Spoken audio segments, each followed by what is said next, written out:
मिळत आहे। Chicken roll की व्हेज रोल?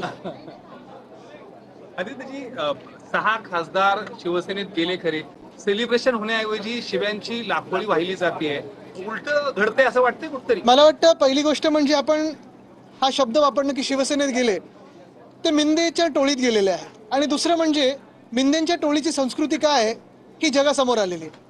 आत्ताच आपल्याकडून ऐकलं की एका पळकुटे खासदारांनी ज्यांनी सगळ्यांनाच धमकी देणं सुरू केलं, स्वप्नात पण आता इकडे तिकडे धमकी देत असेल, त्यांनी प्रेसवाल्यांना धमकी दिली, शिवीगाळ केली।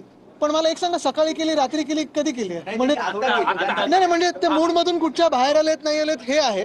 आणि दुसरं म्हणजे आपण पाहिलं असेल, काल संजय राऊत साहेबांनी पण सांगितलेलं आहे की लाईनीवर राहा, अन्यथा लाईनीवर आणायला लागेल। तर हे सगळं मला वाटतं भाजपचे वरिष्ठ नेते पाहतात की नाही, हे पंतप्रधान पाहतात की नाही, की पंतप्रधानांना पण अशी लोक अवतीभवती पाहिजेत, हे भाजपची संस्कृती काय बोलते हे मला वाटतं जास्ती आता महत्वाचं ठरेल। आमच्या घरी यायचं नाही आणि कुठलेही प्रश्न आम्हाला विचारायचे नाही, जे प्रश्न होते त्यांची उत्तरं मी दिलेली आहेत। मुद्दा हाच आहे की काही ठराविक जे पळालेले लोक आहेत त्यांना जनतेचे प्रश्न नकोसे झालेले आहेत, त्यांना कुठचंही बाकीचं दिसत नाही, नुसतं स्वतःचा पैसा वाढणार कसा आणि मग आपल्या स्वतःच्या बँकेच्या खात्यात हा भ्रष्टाचाराचा पैसा येणार कसा, एवढंच त्यांना आता काळजी आहे, बाकी काही काळजी नाही। ते लोकप्रतिनिधी आहेत, अशा पद्धतीनं म्हणणं, पत्रकारांना असं म्हणणं की मला कुठलेही प्रश्न विचारायचे नाही, मग त्यांनी लोकप्रतिनिधी असण्याचं ते आता मिंदे प्रतिनिधी झालेले आहेत, लोकप्रतिनिधी राहिले नाहीयेत। त्यांनी हिंमत असेल एवढं काय ना की शिवीगाळ करतायत, धमक्या देत आहेत, एवढे सगळे दादागिरीचं आव आणत आहेत, मी एवढंच विचारत आहे, थोडी जरी हिंमत आणि लाज असेल ना तर आज खासदारकीचा राजीनामा द्यावा आणि निवडणुका भाजपच्या चेहऱ्यावर किंवा मिंदेंच्या चेहऱ्यावर लढून दाखवा,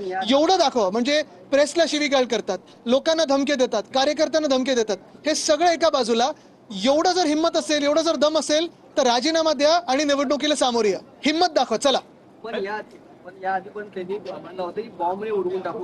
म्हणून तर सांगतो, या फालतूच्या गोष्टी करण्यापेक्षा त्यांनी निवडणुकीला सामोरे यावं, कळेल किती दम आहे त्यांच्यामध्ये।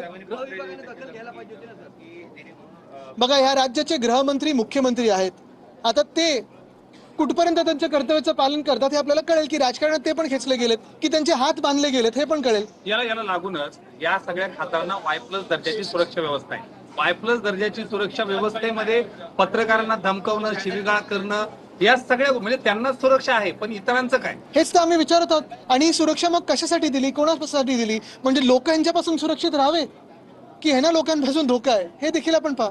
सर, याला लागूनच खरं तर संजय दिनाबद्दल यापूर्वी देखील पूर्ण गॉसिप होत्या, ते तुमच्यासोबत राहतील न राहतील, तरी देखील ठाकरे परिवाराने त्यांच्यावर विश्वास टाकला।